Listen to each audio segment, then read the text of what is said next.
In a world where finance meets innovation, how prepared are you to navigate the groundbreaking shifts set to redefine our amazing industry and profession?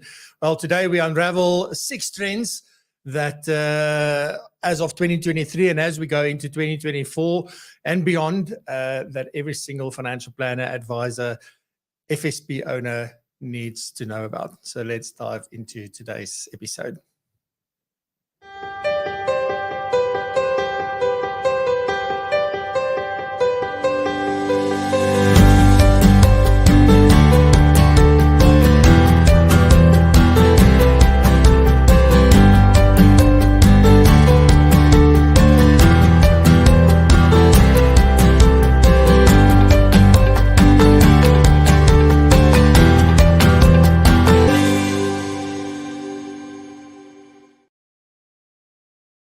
Good morning. Warm welcome back to another episode 25 of season 4, which is happening in 2023. Really excited for everything that we've spoken about so far, the guests that we've had, and just an amazing journey this year already. And today is going to be no different. So today we delve into 6 trends that you must know about. And we're going to just give you a bit of an idea of what's coming, as we move towards the end of 2023 and going into 2024 and beyond, because these trends are here to stay. And as we go through them today, you'll see just how powerful and how important they are. And if some of us are going to ignore these, do so at your peril. Just a little warning. I don't know where the warning label should go, but I think it's important for us to know. And looking forward to today's show. We're giving away a book. So this is Hendrik Crawford's book, Purpose-Driven Financial Coaching, a planner's guide to understanding and helping clients build and sustain financial prosperity. Now, this is an amazing book, as you can see. So we're looking forward to give that away at the end of today's show. And to enter, you need to comment #purpose. And then we will include you in the draw at the end. But anyway, so this morning I am joined by Nikki McDonald. So Nikki is here today to share the latest with us. We've got Norma, and Norma is going to talk about how to reprogram our minds. And then we've got Razan back. It's been a while, but she's back with Brandworks and going to be talking today about WhatsApp and the silver bullet. So do stay tuned for that one. And then I've got a couple of very important announcements. And then I get into today's session, which is going to be quite a beefy one. So I hope you've got your notebook and a pen, because you're going to want to be making notes about the things I'm going to share today. They are really going to change the way you do business going forward. But anyway, so without me taking up too much time, let me say a warm good morning. Good morning, Quibus. And very nice to see you in the house first this morning. Again, we've got Albert, goeiemôre. Hoop het gaan goed daar by jou, Mr. Mark Weston Ford. How's it? You can see I left the horns out this morning, Markie. So Ferdi, goeiemôre. Hoop het gaan goed. Is nie te koud daar in Bloem nie. Mr. Agliotti, how are you, sir? I hope you are doing absolutely well. Neil Phillips, good morning. Hope you're also doing well down in Cape Town. Shamaine, good morning. Nie te ver van my af nie. Goeiemôre. Kevin, my friend, hope you are doing well. We had a nice little back and forth on LinkedIn in the week. So very nice to see you here. Hope it's going well with you and the running and all the good stuff you're doing. Eloise, good morning. Goeiemôre. Nice to see you as well. Where am I now? So we go Adrian, good morning. Nice to see you. Renee, good morning. Nice to see you. She was the winner of one of the other books the other day. And then Johan Basson, goeiemôre. Nice om jou te sien. And so we go. Righty. So Neil will probably let you know where you can purchase the book. Anyways, alrighty, ladies and gents, let's get the show on the road. And first up is Nikki, and she has the latest for us about our beautiful profession.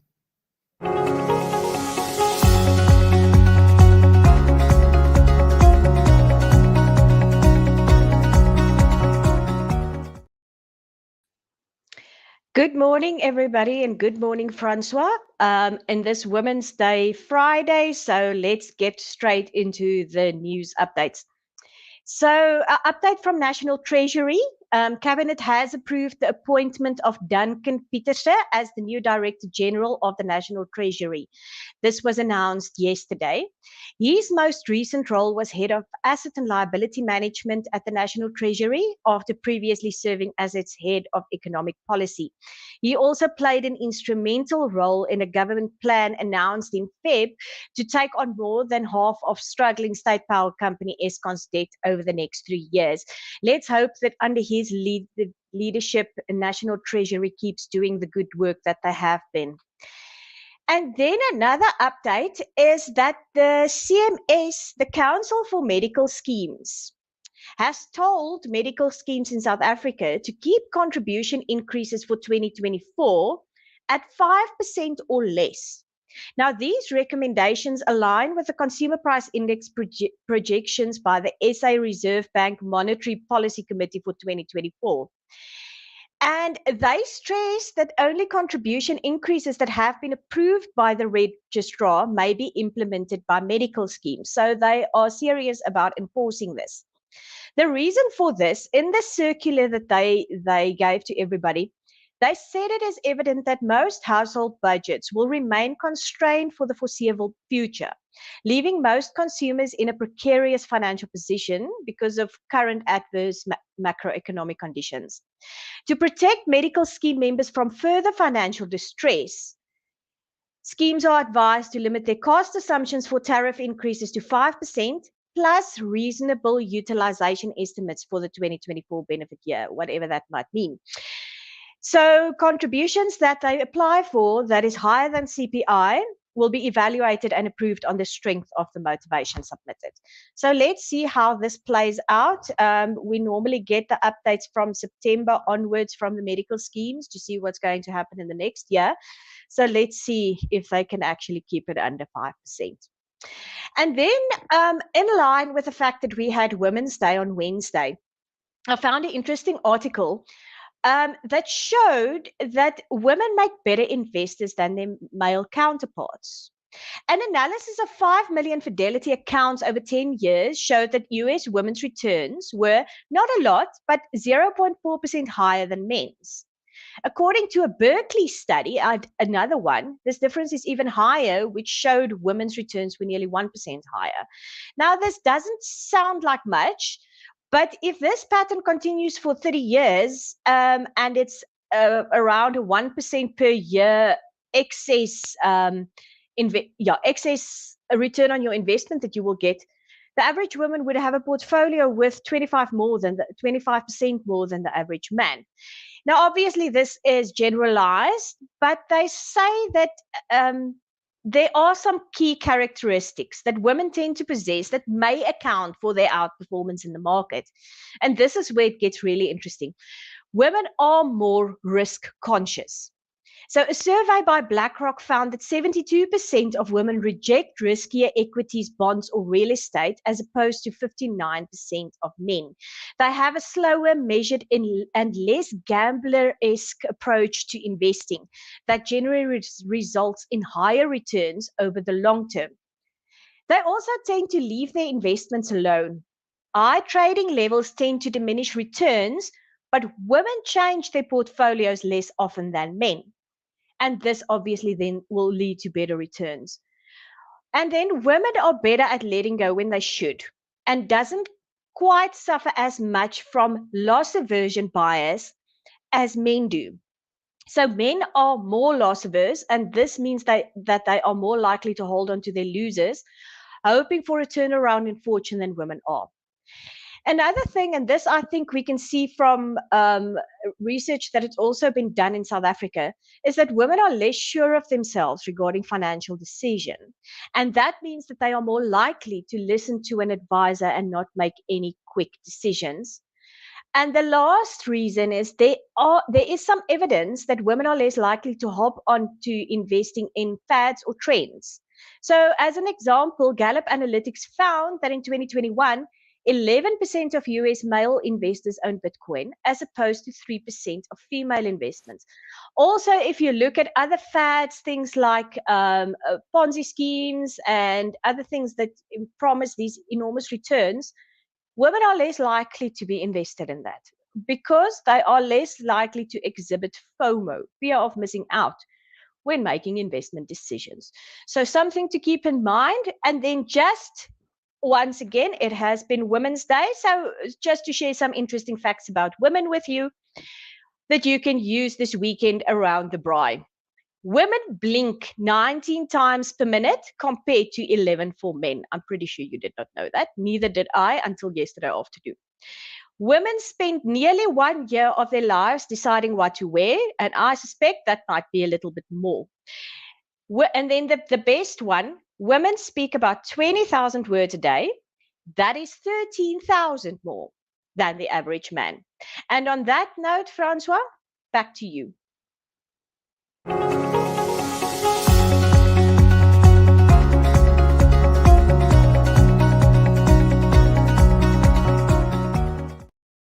So thank you very much, Nikki. Some important facts that was shared today, and things for us to really take note of. So really appreciate that. Thank you very much. And thanks for everything that you and Alani and the FBI and there are a lot of women working at the FBI, which means the women are really helping us to drive the profession forward. So just from our side as well, thank you very much. I will talk a little bit more about Women's Day in a second, but before that, we have Norma talking about how can we reprogram our minds.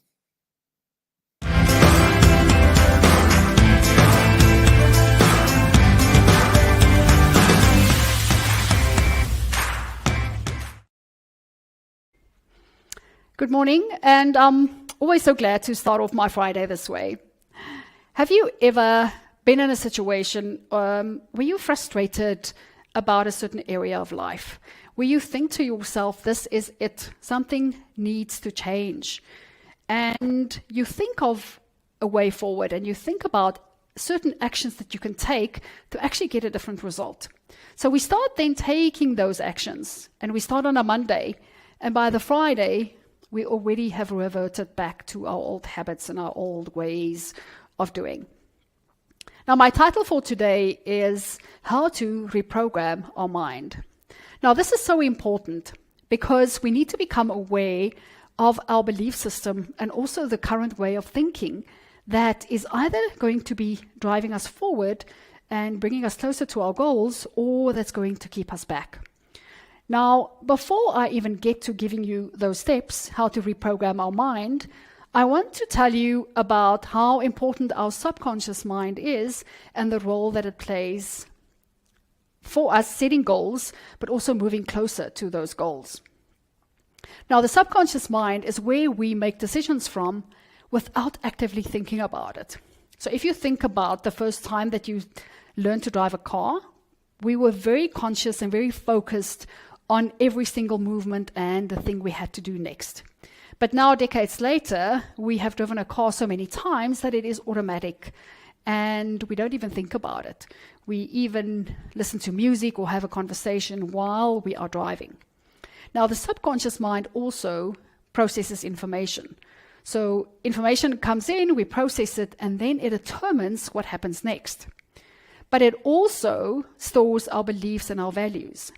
So I think you can start seeing the importance of our subconscious mind and the role that it plays in us getting to our goals. Because if we have these limiting beliefs, and especially when we're not aware of them, we can't change them. Because these limiting beliefs are going to somewhere down the line get us to sabotage our efforts. And we are going to feel that we're doing all the right things. We're checking all those boxes, but we're not getting to our goals.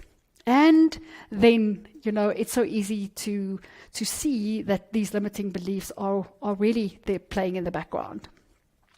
So those 3 steps that I want to give you, how to reprogram our mind, here it is. So the first one is to decide. So decide exactly what I want. Decide what I want now, but also in my future. And be very clear and specific about what I want. And is my current way of thinking and is my beliefs supportive of this goal? Then secondly is to commit. So whatever I have decided, I'm committing. And I'm committing even when I have fear or doubt, or even when there is negative thinking. And then number 3 is to settle on an action plan. So I've decided on this very clear and specific thing that I want. I've committed to it. Now I am taking actions how to get there. And I know that there's going to be a whole lot of uncertainty. There's going to be obstacles and struggles. But even when those things come up for me, I'm going to find a solution, either through it or around it. So those are 3 easy doable steps. Where we get it wrong sometimes is where we think this is a one and done exercise. We need to rinse and repeat. So it doesn't happen only once. We need to re-decide every single day, and maybe in some cases multiple times throughout the day. So re-decide, is this still what I want? Then recommitting, am I still committed to this decision? And then taking action no matter what.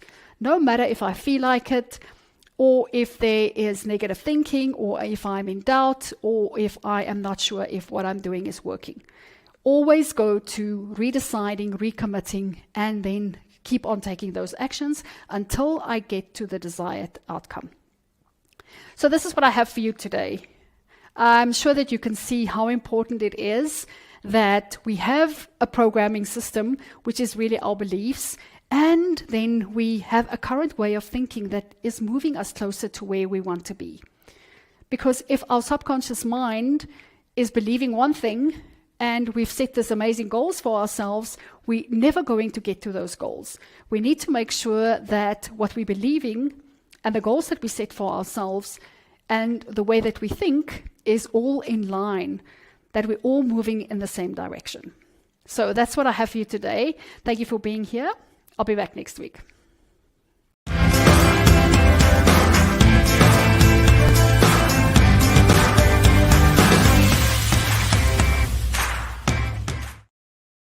Good stuff. Thank you very much, Norma. Amazing stuff. And next up, we have Razan. Before I bring Razan on, let me say good morning to a few people who has snuck in a little bit late this morning, but we welcome you. The door is always open. So thank you very much for joining. Let me just see where last I was when I started saying thank you to people, so I don't miss out on anyone here. So we've got Johan Piens. Good morning, Johan.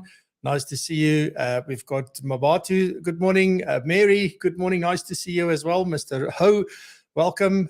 We've got Francis. Good morning, Francis. Nice to see you. Rihanna, good morning. Nice to see you. Mel, it feels like it's been forever, Mel. Hope you're doing well.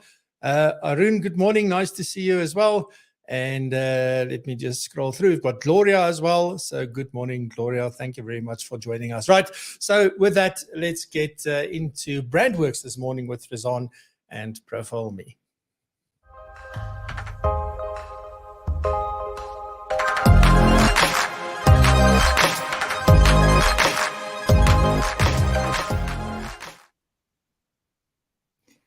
Good morning to everybody and welcome to this segment of Brandworks brought to you by Profile Me. Now, today we're going to be talking around WhatsApp again and address some of the common questions we are getting from the course that we've obviously recently launched. But first, why the course? Well, WhatsApp messages has a 98% open rate. 80% of messages are read within the first 5 minutes of receipt. And WhatsApp has an average conversion rate of 45 to 60% versus the 10.29% of email. Simply put, WhatsApp is an incredibly effective platform that we can no longer ignore. Now, as you all may know, that Profile Me and WhatsApp goes together like bread and butter. And over the years, we've had ringside seats to not only see how the WhatsApp platform evolves, but also to see how advisors have exponentially grown their practices by utilizing WhatsApp as a platform, not only for direct communications that gets faster responses, but also to build relationships. And as WhatsApp keeps evolving and developing the platform and new features are continually being brought out, so too the platform has evolved from pure messaging platform to a place where you can share your world out with others and also gradually over time pull others in to be a part of your world. Also, it's an incredibly effective platform to get stuff done. And that on a device that everybody has and has with them for most part of the day. And research does tell us 75% of adults want to communicate with brands in the same way they can communicate with friends and family. In Cobus Klein latest book, Accelerate Your Brand, in fact, there's an entire chapter dedicated to his client staying in touch program, which heavily focuses on the usage of WhatsApp. And of course, the beauty of WhatsApp is that it's a tool that allows for a much richer communication experience. It's more conversational, as we say. It's like with friends and family, and it easily allows you to share various forms of media. So let's look a little bit at the common questions that through the course we are getting quite a lot.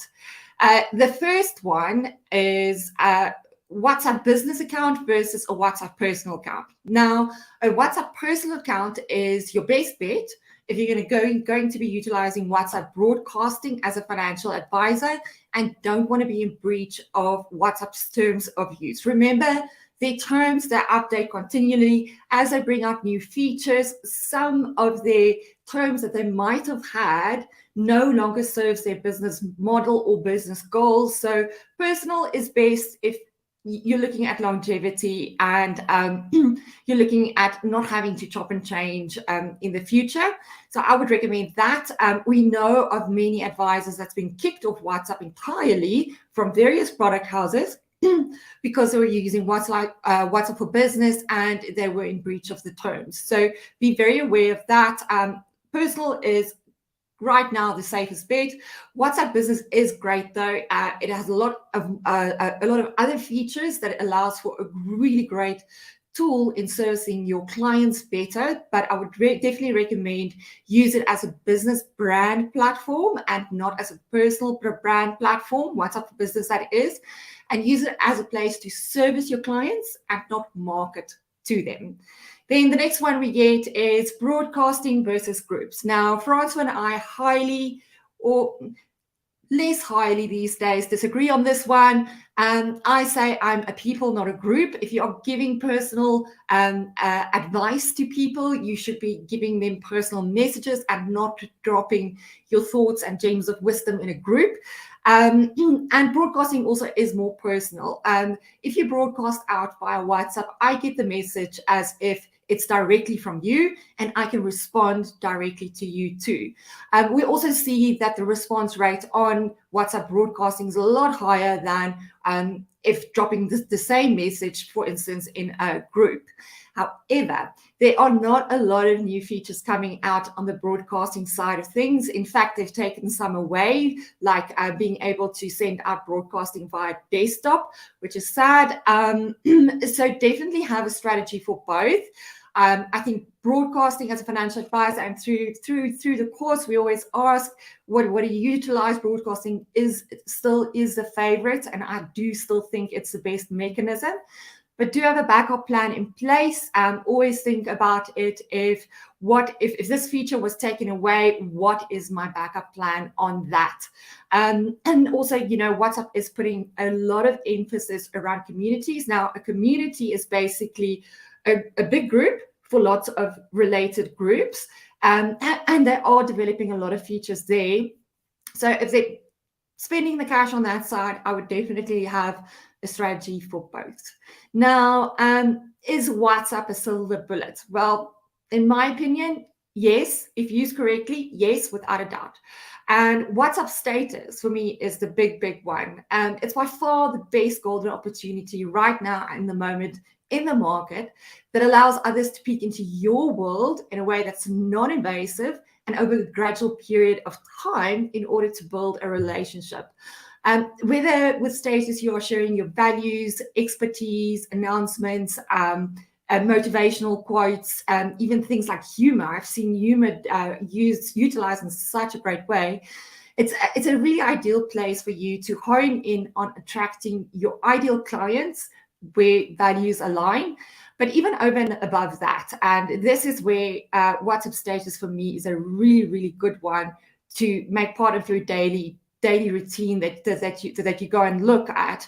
It's an amazing place to mine for golden nuggets of information that gives you clues into the world of your clients, things that are important to them. You'd be amazed how many times people would talk about things they struggle there, in a little bit between the lines, but it really is a good place to mine for information about your clients and on things to see, and to see things that are important to them, and also things that are great topics of conversation to build relationships. And then there's WhatsApp for desktop. It's an absolutely brilliant tool. It connects your desktop world to your mobile world. It is one of the only tools at the moment that has got such wide functionality in terms of connecting these two worlds. So WhatsApp for desktop is definitely a must-have if you're using WhatsApp. And then the WhatsApp hacks. There are so many that makes life easier. We utilize WhatsApp without even knowing all of these hacks that there is, and we touch on that in the course as well. So definitely WhatsApp hacks, a silver bullet there as well. On the compliance side, we get a ton of questions on this. We do touch on this in the course, but in short, spamming is bad. So absolutely, you cannot send somebody a message without their consent. You must always get consent. On compliance, yes, we are aware there's lots of questions, but we do cover that as well. So just to close off, in short, is WhatsApp a silver bullet? In my opinion, or is WhatsApp the silver bullet that we've been looking for? In my opinion, yes. Marketing is essentially an exercise of distribution, and WhatsApp is the perfect vehicle to facilitate that. If I was a financial advisor, I wouldn't even bother too much with social media. I know I'm going to get a lot of heat for saying that, but WhatsApp, email, Profile Me, and your website, I would think, is your straightest point from A to B, and I would put the socials on the C list. So in my opinion, WhatsApp, yes, the silver bullet that we've been looking for. And on that, that's all from me, and back to Francois. Have a wonderful day.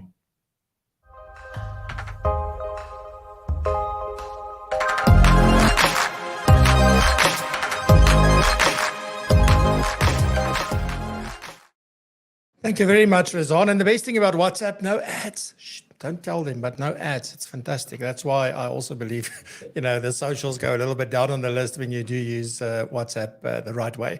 All right, so some quick announcements.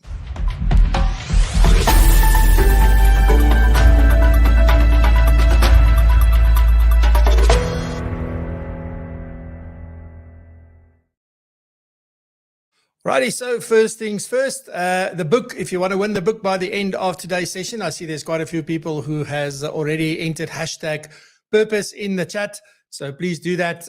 We're going to do a live draw at the end of today's show.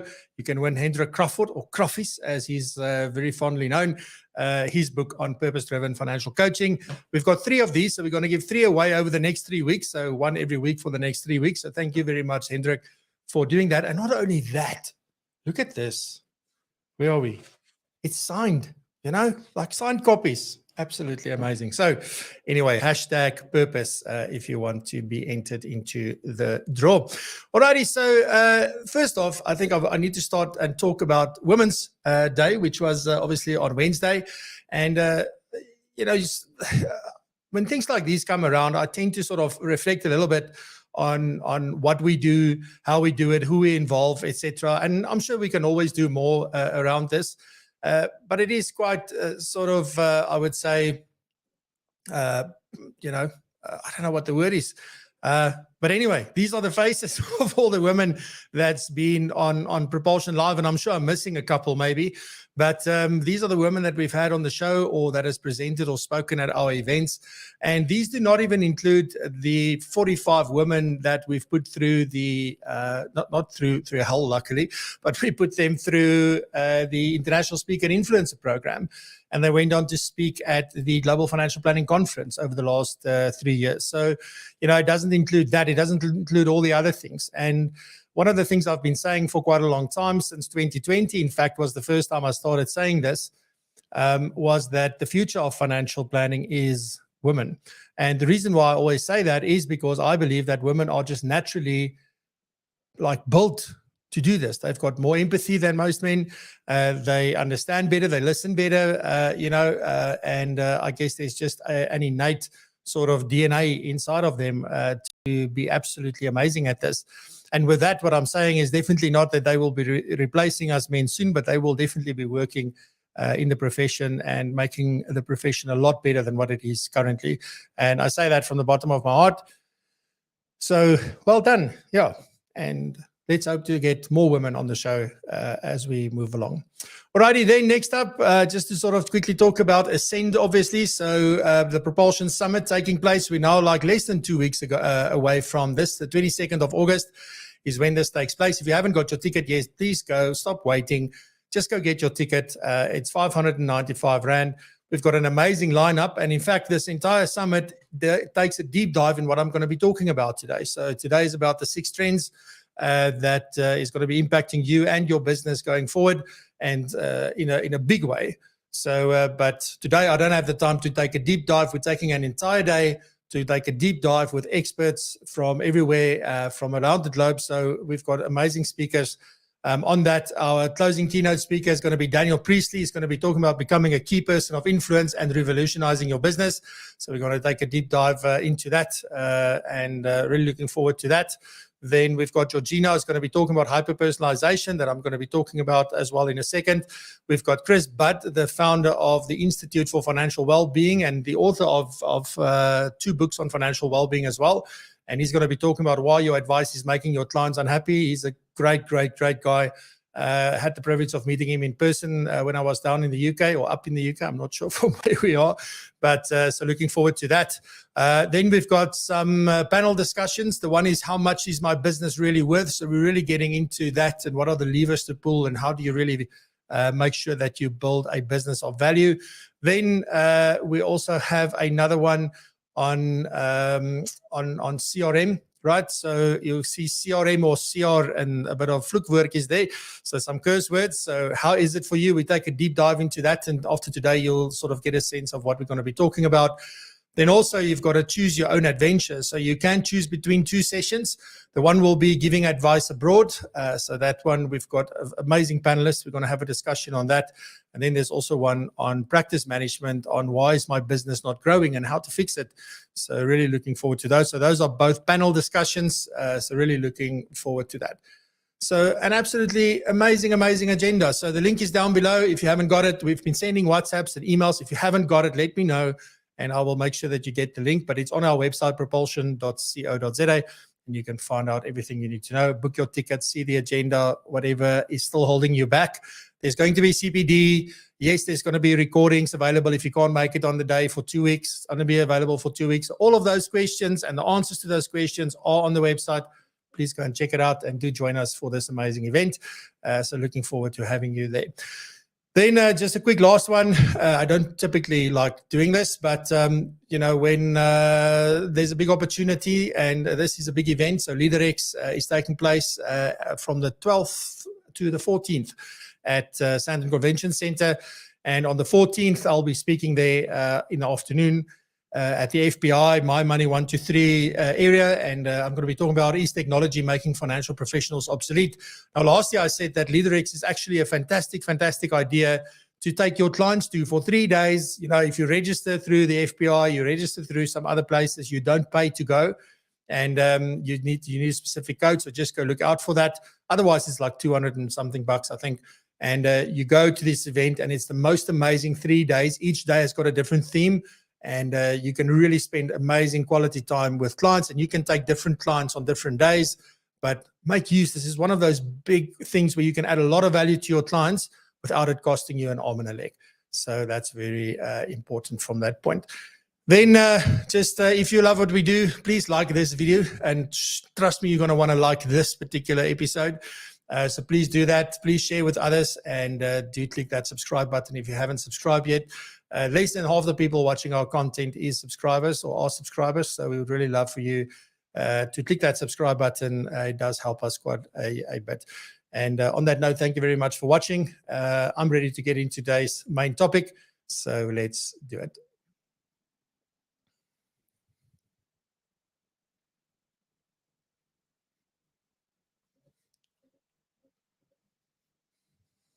And with that, I obviously uploaded the wrong thing, the one without the music. Fantastic, Francois. Well done, my friend. Anyways, so if you thought, don't worry, you didn't go deaf, it's just one of those things that has happened. Alrighty, so what are we going to be talking about today, and why is this even important? Now, if we think about these trends, and I did some research, obviously, when we started off with the summit and sort of wanted to put together an agenda and something that's very relevant and something that's definitely going to have an impact on our businesses into the future.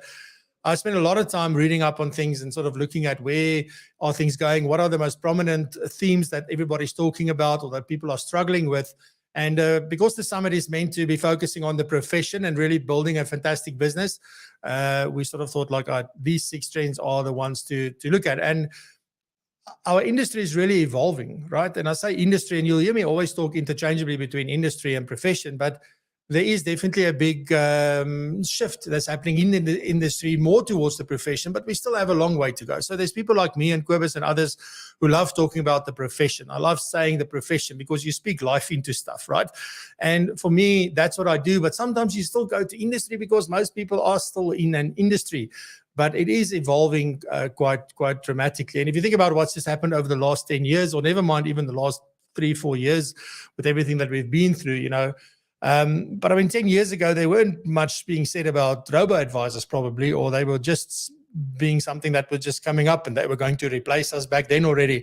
And you also didn't have technology so integrated into financial planning as we've got today, or even into businesses. So that's a sort of an important thing. And that shift is really an important one to know and understand.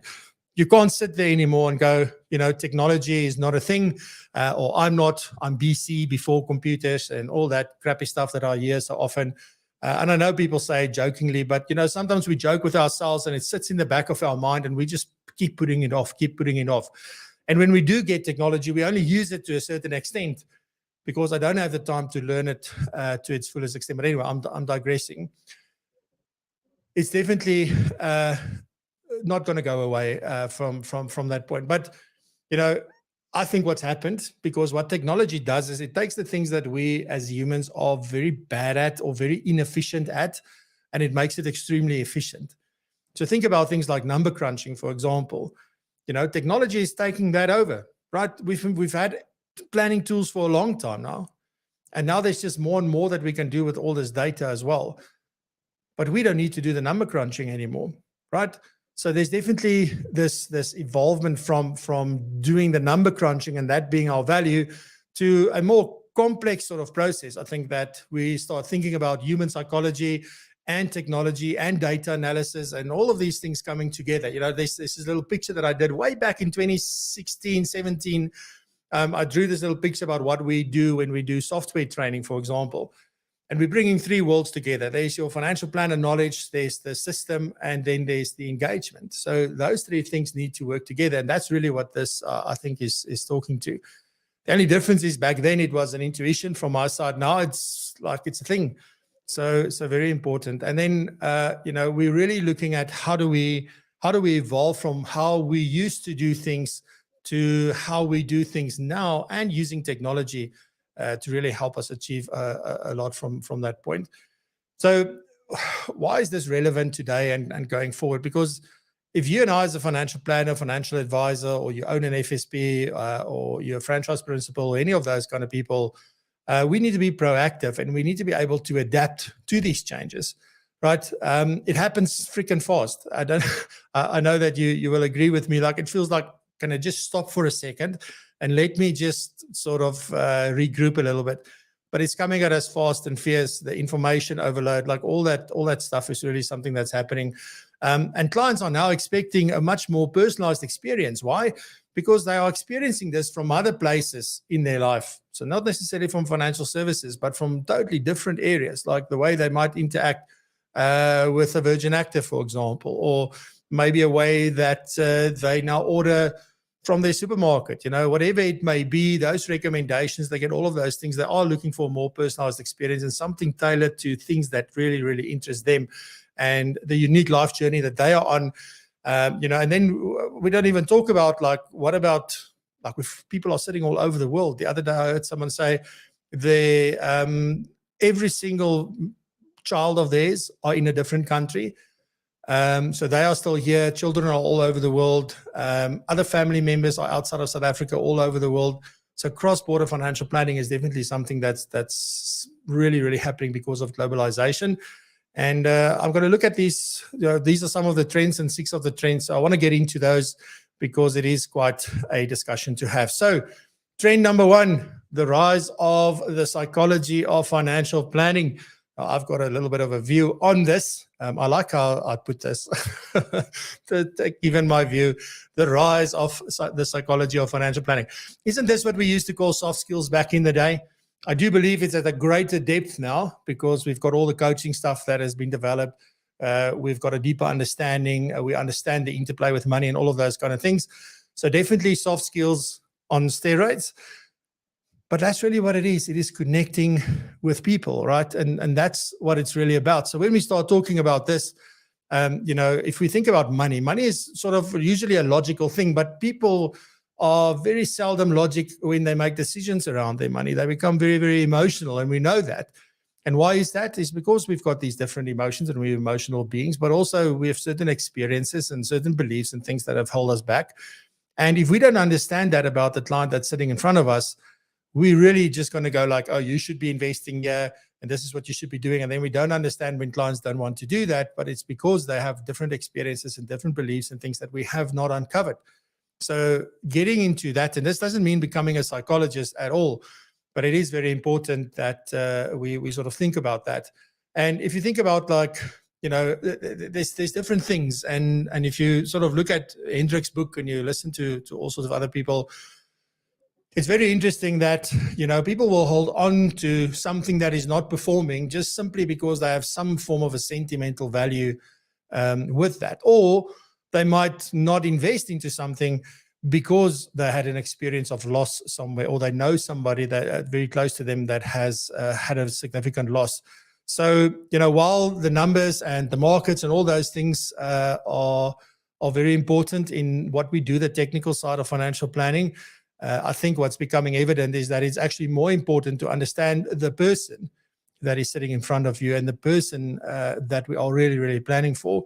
So that is absolutely essential. And it is definitely for me more important than the numbers. And there's something that I actually wanted to talk about today, but I'll probably talk about that the week after next week. So sort of also that change because we're moving more towards the focus on the person, what's happening to this technical bit here in the middle. But anyway, I'm digressing. I'll get to that.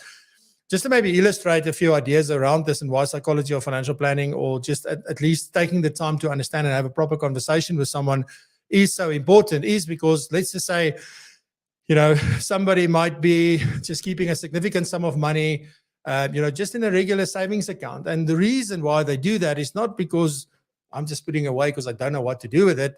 It's maybe because they have a childhood memory of their family losing a lot during a financial crisis. So not wanting to take any risks, not wanting to put the money that they worked hard for at risk at all.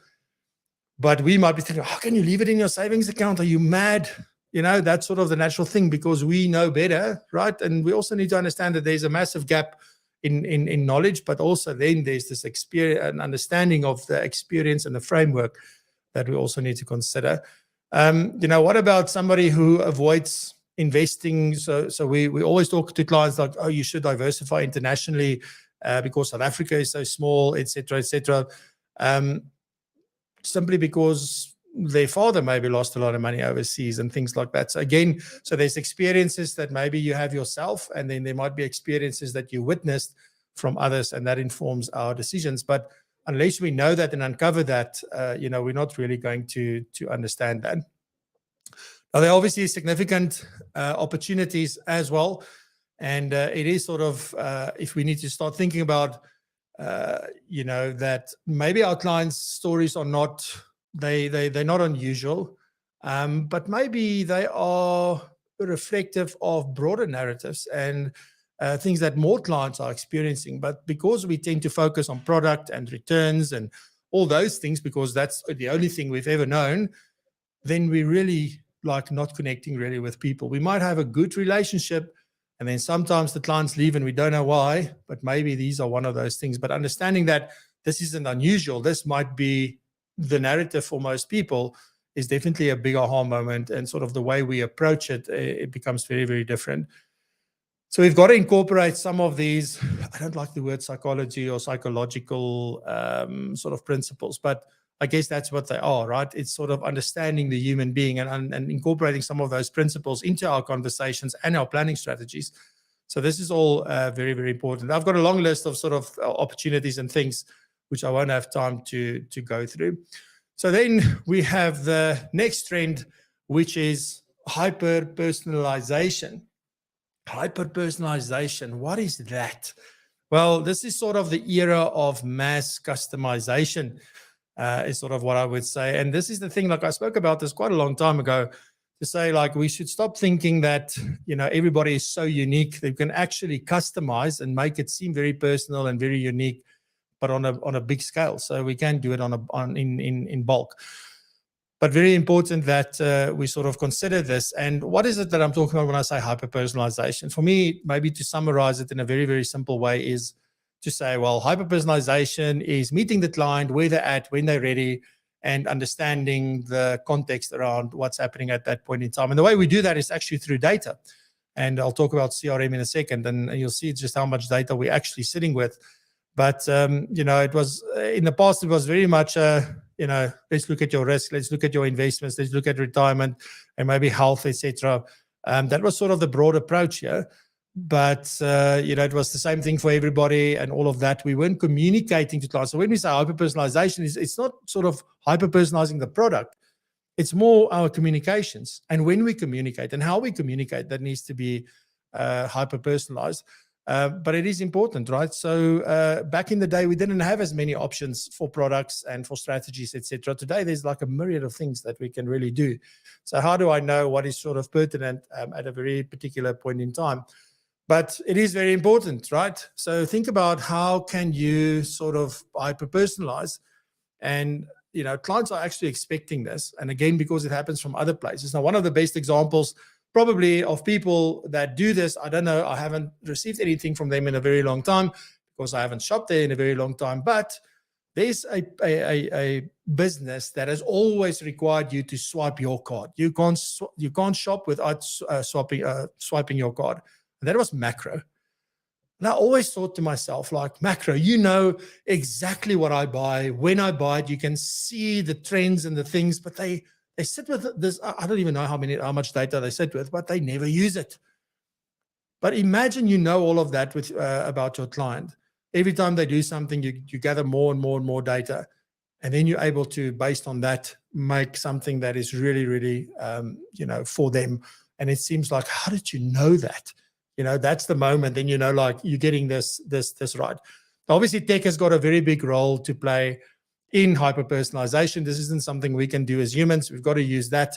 And it is definitely a place where, artificial intelligence and data analysis is going to play a very big role. So many, many, many seasons ago, season 1, I had Rob on the show. And Rob and I spoke about the importance of data. We spoke about a few things, but the premise of those 2 or 3 episodes that we did was that data is the most important asset in your business. Not the CRM, not all that stuff. All those things are important, but the data and how we keep that data and the data that we gather, and are we intentional with all this data? And I mean, even under PROpulsion, we've got to be very intentional. Like, you can only gather information that's pertinent to what it is that you're doing. But at the end of the day, we can now use things like AI to help us analyze trends and to help us see things that we couldn't see before. So that's very important. And these things are already available. It's not like it's out there far off. It's definitely things that are possible. Right. So think about, like, just practically how you would use this is, let's just say there's a client who they're spending, if you look at their budget, they spend on, typically on sustainable products, or when they invest, they tend to invest into maybe sort of ESG kind of stuff. If your tool is really up to date and your data, and you've got the right stuff, it might just prompt you to say that, look, I mean, this client prefers this. This is where they spend their money. This is what they do. And based on that, maybe then when we do an investment strategy is to make sure that we incorporate some of those things. And people are like, this is amazing. This is exactly what I was looking for. So there's many different sort of benefits from this. I'm not going to stand still on that for too long, but it is very important from that point. Also, hyper-personalization plays a big role in client retention because it isn't just a buzzword. It has a direct impact on our relationships with our clients. I mean, is there anything that we can do more to make clients feel like we know and get and understand them? And obviously, we can't rely solely on this. But I mean, to at least give that sense that, wow, my advisor, my planner gets me. So this is very, very important.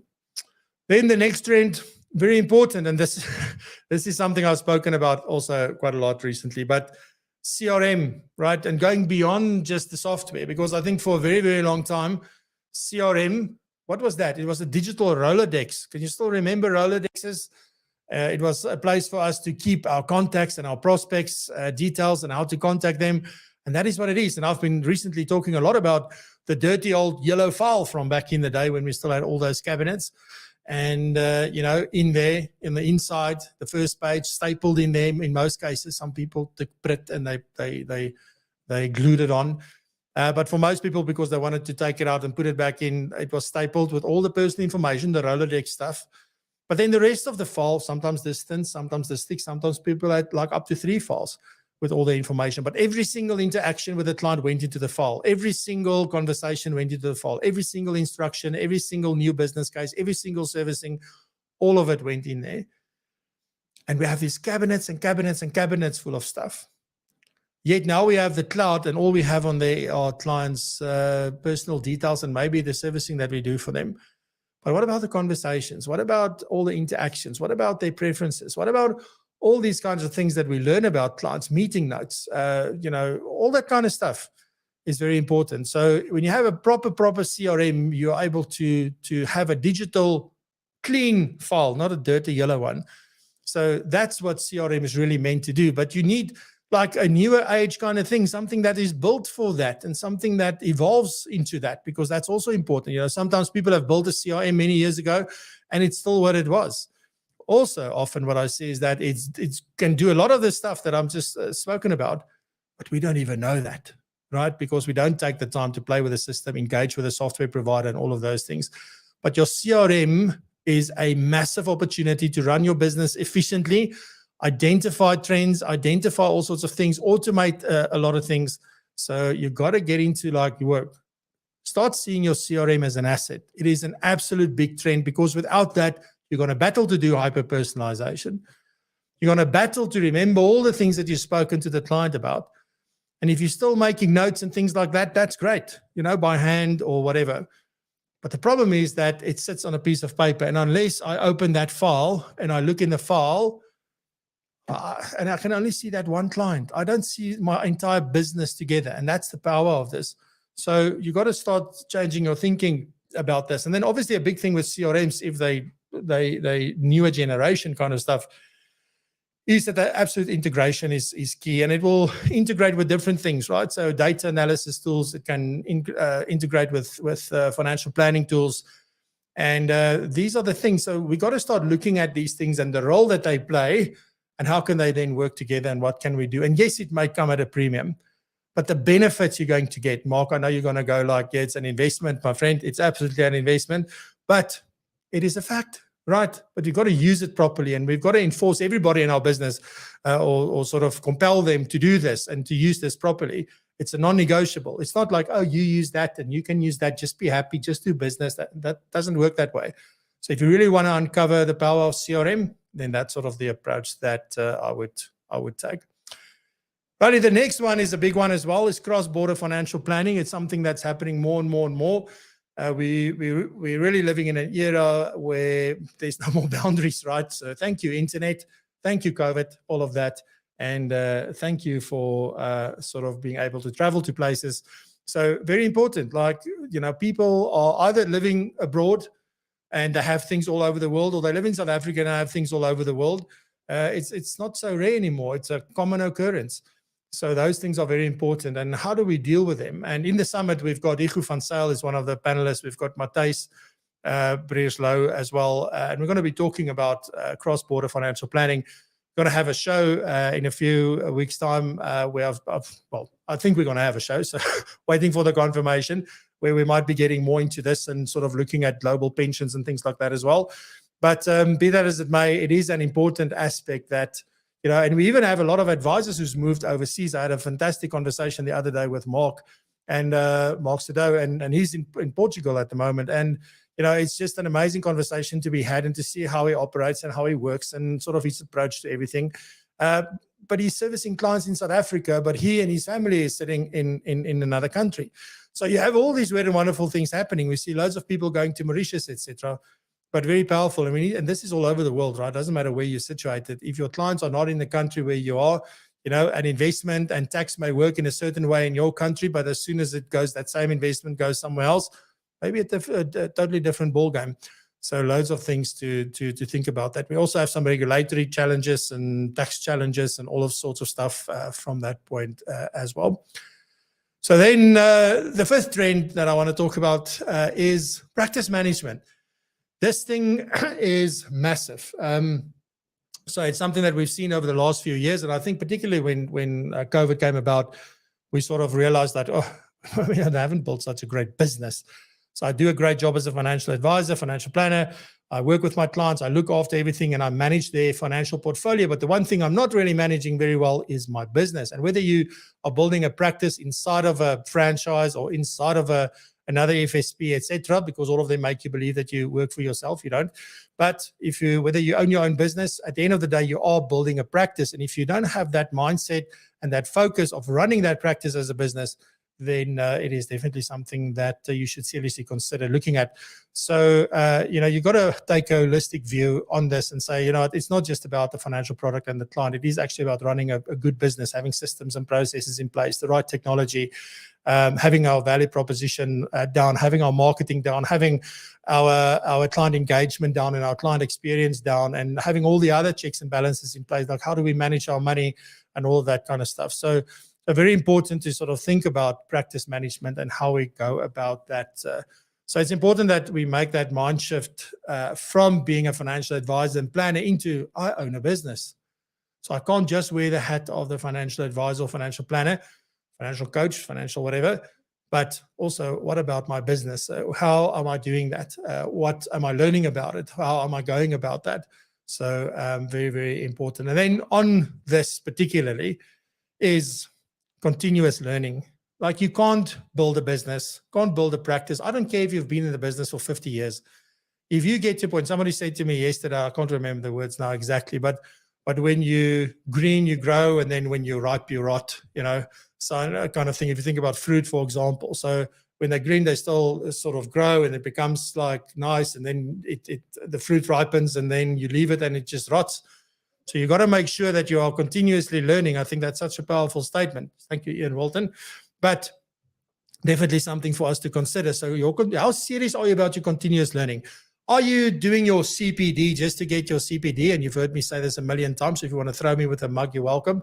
But putting on the thing and let it play while you're busy with something else, not only is that unethical, but it is also not very helpful. So we've really got to change the way that we think about it. And I'm probably, preaching to the converted, because like the way we do things at PROpulsion is very different. But all I'm saying is that stop looking at it as a compliance requirement and start looking at it as a requirement to build the best business, give the best service, give the best advice you've ever been able to give. And look for CPD stuff that really adds to that.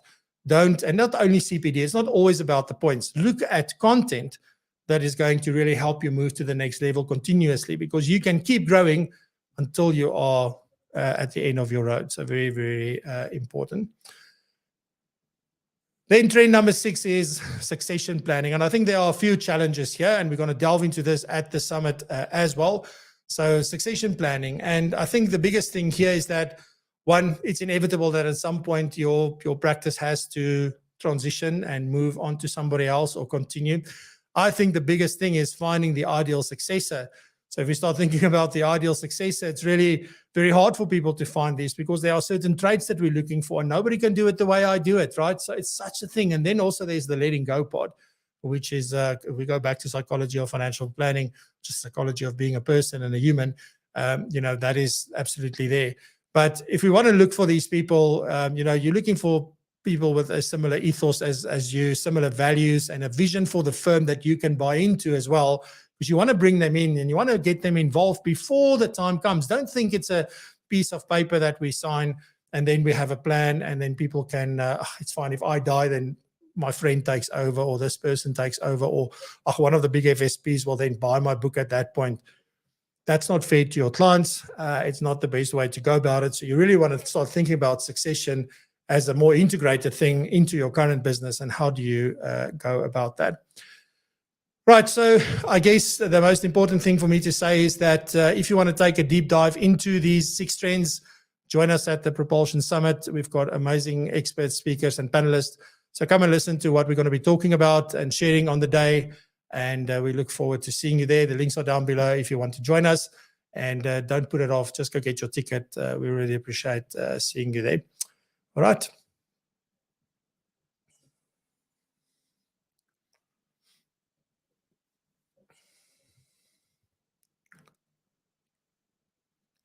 Good stuff. Again, no music, obviously, because I haven't been able to change it.